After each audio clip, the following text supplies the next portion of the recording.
भजन नहीं देना। मदनी साहब एक मिनट गल सुनो। मदनी साहब गल सुनो।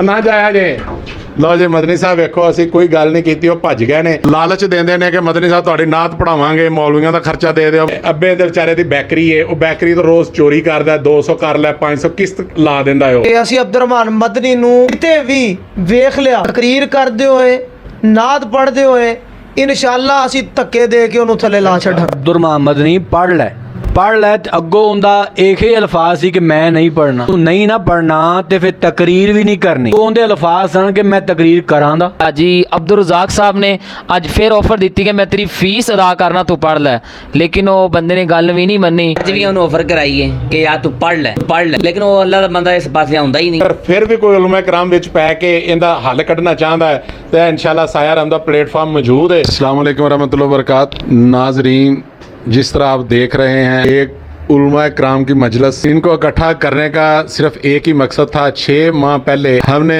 एक इंटरव्यू किया था अब्दुर्रहमान मदनी साहब, तो काफ़ी भाइयों को तकलीफ हुई थी उस इंटरव्यू की कि आपने उसे मौका नहीं दिया, घर वालों से बात करें, पर्सनल करें। तो सब की बातें हमने सुनी और इनसे मुआहदा किया था कि मदनी साहब आप ऐसा करें, आप मदरसे में दाखिला लें या किसी उस्ताद से दाखिला लें, जब तक वो आपको फारग नहीं कर देता आपने स्टेज के ऊपर नहीं आना। तो उस सिलसिले में आपने खुद ही देखा, बल्कि कई उलमा कराम ने मुझे व्हाट्सएप क्लिप दी है, वो भी मैं स्क्रीनशॉट लगा दूंगा वीडियो के अंदर। कई उलमा कराम मुझे घर आके खुद मिले कि देख लें जी ये आपने मुआहदा किया था, और मदनी का वो जो मीर इब्राहिम सियालकोटी रहमतुल्लाह अलैह का क्लिप आया, उसके मतलब इसने बात भी कोई नहीं की और ये उसको मतलब कि उधर उकाड़े वाला वाक़या इसने उसके अंदर बयान कर दिया। तो आज हमारी ये उलमा कराम की मीटिंग इकट्ठी करने का सिर्फ मकसद यही है। जो आप माशाल्लाह मदनी साहब को देख रहे हैं वो भी हमारे रौन के महफिल हैं इस वक्त, उसकी मौजूदगी में ये क्लिप रिकॉर्ड हो रहा है। उससे हम सवाल जवाब कुछ ज़्यादा नहीं करेंगे,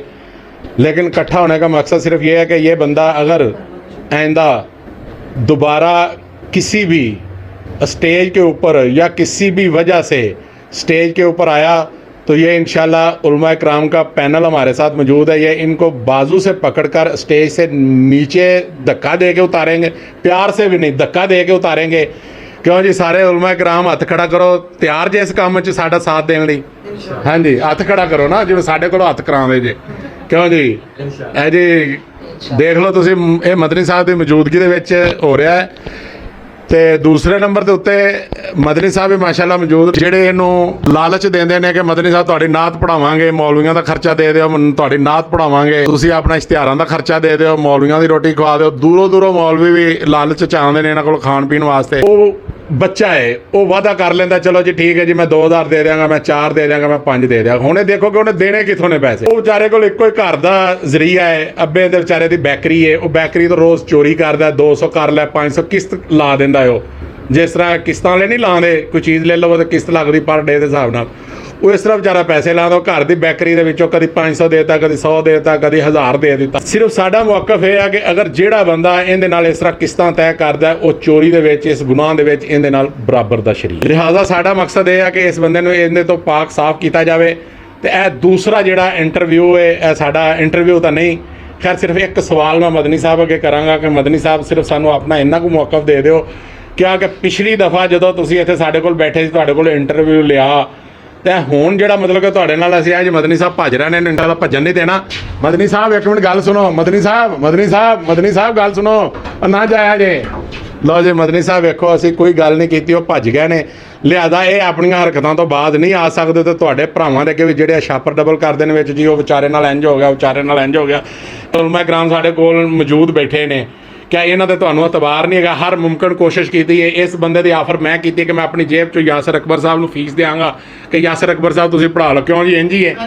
तो इन्होंने पढ़ाने तो इनकार किया है। हुण यासर साहब अपना मौकफ देंदे ने कि भाजी तुसीं इन्हां नूं अपनी कस्टडी च रखना या बाहर कढ़ता जे, या आने वाले जिहड़े शाबाश मिलनी तुसीं शरीक जे हुंदे। माशाअल्लाह आज असी एक अहम पैगाम देने वास्ते इत्थे जमा होए हैं। अब्दुर्रहमान मदनी जो लड़का असां पिछली बार इंटरव्यू उहदा लिया, उन्हें इत्थे मुआहदा किया कि बई मैं मरकज़ रहमान अंदर इंशाअल्लाह तलीम हासिल करांगा। और ठीक उस तो बाद 3 तो 4 दिन पढ़न वास्ते आया है। उस तो बाद उन्हें मेरा भी नंबर ब्लॉक कर दिता है। जितने मेरे दोस्त यार करीबी मेरे शागिर्द उन्होंने नंबर ब्लॉक किए ने।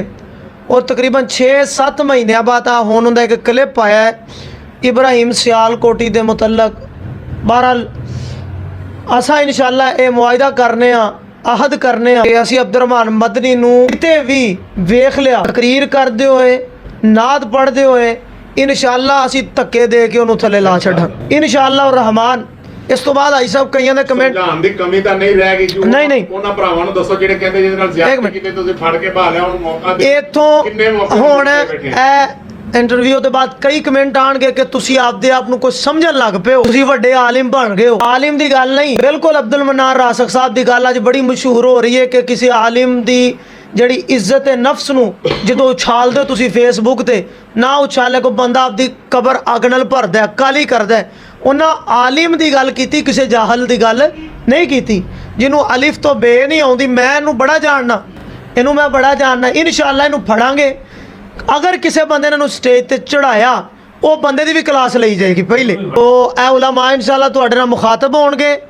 ਅਸੀਂ ਵਾਅਦਾ ਕਰਨੇ ਆ, ਅੱਲਾ ਨਾਲ ਵਾਅਦਾ ਕਰਨੇ, ਕਿਸੇ ਨਾਲ ਨਹੀਂ, ਕਿ ਇਨਸ਼ਾਅੱਲਾ दीन वास्ते, कुरान हदीस वास्ते और मसलक अहले हदीस वास्ते वो बंदा स्टेज ते आएगा जिवें तैयब रहमान ज़ैदी साहब फरमाते जिन्हें शेख दा इलम होएगा वो स्टेज ते आएगा, दूसरा बंदा स्टेज ते नहीं आ सकता इंशाअल्लाह। तो अब्दुर्रहमान मदनी आज तो बाद बल्कि पहले भी मेरा नाम शागिर्द है, ये निकल गया हुण हाजी साहब इंशाअल्लाह फड़नगे, असां नाल है इंशाअल्लाह। बिस्मिल्लाहिर्रहमानिर्रहीम। जिस तरह मेरे भाई और मेरे बड़े भाई माशाल्लाह उन्होंने अपनी गुफ्तगू की अब्दुर्रहमान मदनी के मुतालिक, इनू असी पहले भी समझा रहे हैं, बार बार समझाया है। और मैं इनू लग हो के इनू मैं कहा कि बेटा कुरान याद कर, तैन नहीं पढ़ना आंदा, मैं तेन लिख देना, हदीस लिख देना, 2-4 हदीसा तेन लिख देना, तू एक निक्की जी 5 मिनट की तकरीर तैयार कर लै, तो जिथे प्रोग्राम होए तू ओहो ही तकरीर कर लें करी। लेकिन ये अल्लाह का बंदा है, इनू हदीस का एक लफज भी सही पढ़ना नहीं आता, उत्ते वेख नहीं पढ़ना आता। देखो जी अहले हदीस का स्टेट है और कुरान हदीस से इसी मुताबिक अपनी ज़िंदगी में गुजारन की कोशिश करने। और इस तरह के जाहिल बंदे, ला इलम बंदे ऐसी अपने स्टेजां ते चाढ़ांगे तो फिर उनका फ़ायदा की होएगा, उनका नुकसान ही होएगा। असी बड़ा समझाया, हाई साहब ने भी समझाया, असी भी समझाया, ए सारे दोस्त साहबाबा ने समझाया। अज भी इत्थे बैठा सी तो उन्होंने यही कह रहे सां कि अब्दुर्रहमान मदनी पढ़ लै, 2 घंटे पढ़ लै। तो अगों उनका एक ही अल्फाज सी कि मैं नहीं पढ़ना, मैं नहीं पढ़ना। तो असी कहते सां अगर तू नहीं ना पढ़ना तो फिर तकरीर भी नहीं करनी, फिर तकरीर भी तू नहीं करनी। अगों उनके अल्फाज सन कि मैं तकरीर करां दा, मैं तकरीर करां दा, पढ़ना भी नहीं तो तकरीर भी करना है। इस तरह के बंदे नूं मैं अपने दोस्त साहबाब उलमाए कराम के गुजारिश करा जिहड़े प्रोग्राम करवाते हैं या जिन्हां दी मस्जिदां प्रोग्राम होंदे ने, ए चुंगी दे खास तौर पर इलाके साडा जिहड़ा इलाका है, मैं गुजारिश करना जिथे प्रोग्राम होवे ये चला भी जाए, कोई और खतीब आवे या ना आवे, इनू तकरीर करन दा टाइम नहीं देना, इनू नात पढ़न दा टाइम नहीं देना। तो जिहड़ा टाइम देवेगा फिर वो बराबर दा मुजरम होएगा, बराबर दे गुनाह में वो शामिल होएगा।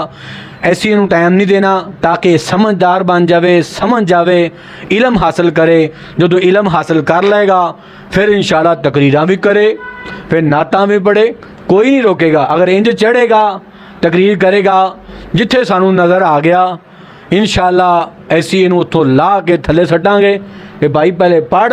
लोगों को दसांगे भी ये अनपढ़ जाहिल बंदा है, इनू कुरान का एक लफज नहीं आता, ये स्टेज चढ़न के काबिल ही नहीं हैगा, तुसीं इनू कित्थे बाया होया है। तो मेरे भाई इस वास्ते इनू अज तो बाद कोई नाप का टाइम नहीं देना, क्योंकि इन्हें एडे उलमाए कराम की गल नहीं मन्नी, नस गया, बस वड्डियां की गल नहीं मन्नी, इनू समझाते रहे लेकिन समझे नहीं। अल्लाह ताला इनू हदायत देवे, बाकी हदायत ना मिली तो फिर बंदा लित्तर ही खांदा है, इत्थे भी खाएगा तो अगे भी खाएगा। अस्सलाम वालेकुम रहमतुल्लाहि वबरकातुहू। प्यारे नाज़रीन खैरोफियत नाल होंदे हाजी साहब ने उन्हें बिठाया 6 माह पहले भी प्यारे भाई उनका इंटरव्यू इसे दफ्तर च होया सी। ਉਹਦੇ ਨਾਲ ਇਹਨਾਂ ਦੇ ਮਾਮਲਾ ਤੈਅ ਪਾਏ ਗਏ ਸੀ ਕਿ ਉਹ ਪੜ੍ਹੇਗਾ ਤੇ ਉਹ ਸਟੇਜ ਤੇ ਆਏਗਾ। ਯਾਸਰ ਅਕਬਰ ਸਾਹਿਬ ਕੋਲੋਂ ਕਿਹਾ ਮੈਂ ਤਾਲੀਮ ਹਾਸਲ ਕਰਾਂਗਾ, ਲੇਕਿਨ ਉਹਨੇ ਉਹ ਤਾਲੀਮ ਵੀ ਨਹੀਂ ਹਾਸਲ ਕੀਤੀ। ਤੇ ਅੱਜ ਮਾਸ਼ਾਅੱਲਾ ਉਹਨੇ ਕਿਹਾ ਜੀ ਮੇਰੇ ਹਾਲਾਤ ਖਰਾਬ, ਮੈਂ ਤਾਂ ਛੱਡਦਾ। ਜੋ ਵੀ ਉਹਨੇ ਗੱਲਾਂ ਕੀਤੀਆਂ ਮਾਸ਼ਾਅੱਲਾ ਹਾਜੀ ਅਬਦੁਲ ਰਜ਼ਾਕ ਸਾਹਿਬ ਨੇ ਅੱਜ ਫਿਰ ਆਫਰ ਦਿੱਤੀ ਕਿ ਮੈਂ ਤੇਰੀ ਫੀਸ ਅਦਾ ਕਰਨਾ, ਤੂੰ ਪੜ੍ਹ ਲੈ, ਲੇਕਿਨ ਉਹ ਬੰਦੇ ਨੇ ਗੱਲ ਵੀ ਨਹੀਂ ਮੰਨੀ, ਉਹ ਉੱਠ ਕੇ ਚਲਾ ਗਿਆ। ਲਿਹਾਜ਼ਾ ਸਾਡੀ ਗੁਜ਼ਾਰਿਸ਼ ਇਹ ਹੀ ਹੋਏਗੀ ਕਿ ਉਹਨੂੰ ਕੋਈ ਸਟੇਜ ਤੇ ਨਾ ਚੜਾਵੇ, ਤੇ ਇਨਸ਼ਾਅੱਲਾ ਜਿੱਥੇ ਸਾਨੂੰ ਨਜ਼ਰ ਆ ਜਾਏਗਾ ਅਸੀਂ ਵੀ ਲਾਉਣ ਦੀ ਪੂਰੀ ਕੋਸ਼ਿਸ਼ ਕਰਾਂਗੇ, ਬਲਕਿ ਲਾ ਦੇਵਾਂਗੇ ਸਟੇਜ ਤੋਂ ਇਨਸ਼ਾਅੱਲਾ। ਬਾਕੀ ਅੱਲਾਹ ਤਾਲਾ ਉਹਦੇ ਹੱਕ 'ਚ ਅਸੀਂ ਫਿਰ ਵੀ ਇਹੀ ਦੁਆ ਕਰਾਂਗੇ ਅੱਲਾਹ ਪਾਕ ਉਹਨੂੰ ਸਮਝ ਅਤਾ ਫਰਮਾਏ। ਅਗਰ ਸਮਝਣ ਦਾ ਮੁਕੱਦਰ ਨਹੀਂ ਤੇ ਫਿਰ ਉਹ ਸਟੇਜ ਤੇ ਹੀ ਨਾ ਆਵੇ। ਤੇ ਇਹਨਾਂ ਬਾਤ ਨਹੀਂ ਪਿਆਰੇ ਪੇ ਖੁਲਾਸਾ ਕਲਾਮ ਹੈ। अस्सलाम वालेकुम। ਪਿਛਲੇ ਇੰਟਰਵਿਊ ਦੇ ਵਿੱਚ ਸ਼ਾਇਰ ਇਸਲਾਮ ਅਬਦੁਲ ਅਜ਼ੀਮ ਰਬਾਨੀ ਸਾਹਿਬ ਦਾ ਵੀ ਮਾਸ਼ਾਅੱਲਾ ਕਾਫੀ ਕਿਰਦਾਰ ਸੀ। ਉਹਨਾਂ ਨੇ ਬਿਠਾ ਕੇ ਇਸ ਮਾਮਲੇ ਨੂੰ ਹੱਲ ਦੀ ਤਰਫ ਲਿਆਂਦਾ। ਉਸ ਤੋਂ ਬਾਅਦ ਸਾਡਾ ਫੈਸਲਾ ਹੋਇਆ ਕਿ ਯਾਸਰ ਅਕਬਰ ਸਾਹਿਬ ਕੋਲੋਂ ਤਾਲੀਮ ਹਾਸਲ ਕਰੇਗਾ। ਉਹਨਾਂ ਦਾ ਵੀ ਮੌਕਫ ਲੈਂਦੇ ਹਾਂ ਕਿ ਵਾਕਈ ਉਹਨੇ ਇਸ ਚੀਜ਼ ਦੀ ਪਾਸਦਾਰੀ ਕੀਤੀ ਹੈ ਜਾਂ ਨਹੀਂ ਕੀਤੀ, ਜਾਂ ਅੱਜ ਦਾ ਜਿਹੜਾ ਇੰਟਰਵਿਊ ਹੋ ਰਿਹਾ ਹੈ ਇੱਕ ਜ਼ਿਆਦਤੀ ਤਾਂ ਨਹੀਂ ਹੋ ਰਹੀ ਉਹਨਾਂ ਨੂੰ। अस्सलाम वालेकुम रहमतुल्लाहि व बरकातहू जी। तमाम दोस्त साहब खैरोफियत नाल होणगे। पिछले इंटरव्यू विच ना गलबात हुई सी मौलाना अब्दुर्रहमान मदनी साहब है ना, इंशाअल्लाह मौलाना यासर अकबर साहब दे कोल अपनी तालीम हासिल करनगे, तालीम जारी रखणगे मदरसे विच, मदरसा मस्जिद रहमान दे विच। लेकिन वो बेचारा 2-4 दिन गया, फिर उन्हें ਵਿਚਾਰਾ ਨਾ ਕਹੋ यार हाजी साहब की आखी हुन ਨਹੀਂ, बदकिस्मती कह लो, बदबख्ती कह लो, अल्लाह पाक उनदे हाल ते अल्लाह पाक उनदे हाल ते रहम फरमाए। ਅੱਜ ਵੀ ਉਹਨੂੰ ਆਫਰ ਅੱਜ ਵੀ ਉਹਨੂੰ ਆਫਰ ਕਰਾਈ ਹੈ ਕਿ ਯਾਰ ਤੂੰ ਪੜ੍ਹ ਲੈ, ਲੇਕਿਨ ਉਹ ਅੱਲਾ ਦਾ ਬੰਦਾ ਇਸ ਪਾਸੇ ਆਉਂਦਾ ਹੀ ਨਹੀਂ, ਉਹਨੇ ਪੜ੍ਹਨਾ ਨਹੀਂ।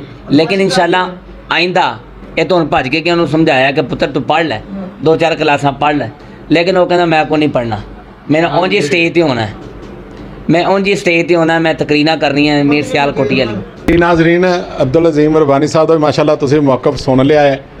ਅਸੀਂ ਫਿਰ ਇੱਕ ਮੌਕਾ ਦੇਣ ਲਈ ਤਿਆਰ ਹਾਂ ਅਬਦੁਰਰਹਿਮਾਨ ਮਦਨੀ ਸਾਹਿਬ ਨੂੰ। ਅਲਹਮਦੁਲਿਲਾ ਜਿਤਨੇ ਵੀ ਸਾਥੀ ਅਸੀਂ ਉਹਦੇ ਨਾਲ ਤਾਮਨ ਕਰਨ ਲਈ ਤਿਆਰ ਹਾਂ। ਮੈਂ ਫੀ ਮਹੀਨੇ ਦਾ 5000 ਰੁਪਇਆ ਆਪਣੀ ਜੇਬ 'ਚੋਂ ਦਿਆਂਗਾ, ਬਾਕੀ ਆਪਣੀ ਇਸਤਤਾਅਤ ਦੇ ਮੁਤਾਬਕ ਜੋ ਹੋਣਗੇ ਅਸੀਂ ਉਹਨੂੰ ਵਜ਼ੀਫਾ ਵੀ ਲਾਉਣ ਲਈ ਤਿਆਰ ਹਾਂ। ਅਗਰ ਉਹ ਦੁਬਾਰਾ ਤਾਲੀਮ ਹਾਸਲ ਕਰਦਾ ਹੈ, ਤੇ ਅਗਰ ਉਹਨੇ ਕਿਹਾ ਸੀ ਮੇਰੇ ਤੇ ਦਿਨ ਮਾੜੇ ਆ ਗਏ ਨੇ, ਅਸੀਂ ਉਹ ਦਿਨ ਵੀ ਇਹਦੇ ਮਾਸ਼ਾਅੱਲਾ ਇਹਨੂੰ ਰਾਸ਼ਨ ਵੀ ਲੈ ਕੇ ਦੇਣ ਲਈ ਤਿਆਰ ਹਾਂ। ਅਸੀਂ ਇਹਦਾ ਹਰ ਮੁਮਕਿਨ ਸਪੋਰਟ ਕਰਨ ਲਈ ਤਿਆਰ ਹਾਂ। ਅਸੀਂ ਹਾਲੇ ਵੀ ਉਹਦੇ ਮੁਖਾਲਫ ਨਹੀਂ ਹੈਗੇ। ਦੇਖੋ ਉਹਨੂੰ ਕਿਸ ਚੀਜ਼ ਦੀ ਜ਼ਰੂਰਤ ਹੈ, ਹਰ ਚੀਜ਼ ਉਹਦੀ ਅਸੀਂ ਪੂਰੀ ਕਰਨੇ ਪਏ ਹਾਂ। ਤੇ ਲਿਹਾਜ਼ਾ ਸਾਨੂੰ ਤੇ ਸਾਡੀ ਟੀਮ ਨੂੰ ਇਜਾਜ਼ਤ ਦਿਓ। ਪਰ ਫਿਰ ਵੀ ਕੋਈ ਉਲਮਾ ਕਰਾਮ ਵਿੱਚ ਪੈ ਕੇ ਇਹਦਾ ਹੱਲ ਕੱਢਣਾ ਚਾਹੁੰਦਾ ਹੈ ਤੇ ਇਨਸ਼ਾਅੱਲਾ ਸਾਇਆ ਰਹਿਮ ਦਾ ਪਲੇਟਫਾਰਮ ਮੌਜੂਦ ਹੈ। ਜਦੋਂ ਮਰਜ਼ੀ ਆਉਣ, ਵੈਲਕਮ ਜੀ, ਬਿਸਮਿਲ੍ਲਾ, ਸਤ ਬਿਸਮਿਲ੍ਲਾ, ਜਿਵੇਂ ਰਬਾਨੀ ਸਾਹਿਬ ਕਹਿੰਦੇ ਨੇ ਪਖੈਰ ਰਾਗਲੇ ਪਸ਼ਤੋ ਦੇ ਵਿੱਚ।